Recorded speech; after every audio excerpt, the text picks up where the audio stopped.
আপনি চাচ্ছেন এই হাজতটা পূর্ণ হোক, ফজরের নামাজের পরে সূরা ইয়াসিন পড়েন। বড় বড় ওলামায়ে কেরাম, আমাদের আকাবির আসলাফদের একটা পরীক্ষিত আমল এটা।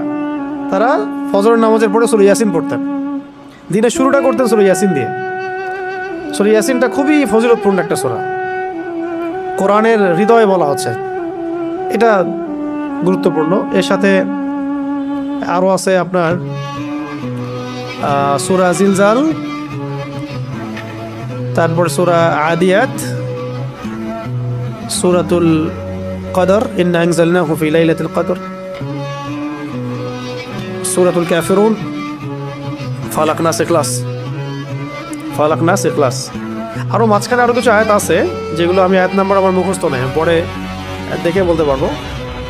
তো এইগুলো যদি আপনারা পড়েন, যদি কারো মনে হয় যে আমার সমস্যা হচ্ছে বা আমার পরিবারে কারোর সমস্যা হচ্ছে, হ্যাঁ, বা এরকম সন্দেহ হচ্ছে, ওয়াসওয়াসা রোগ আসতেছে, অথবা মনে হচ্ছে আপনি সেহরে আক্রান্ত হচ্ছেন কিনা, কোনো রকম অস্বাভাবিকতা ফিল করলে আপনি এগুলোর উপর আমল করতে পারেন।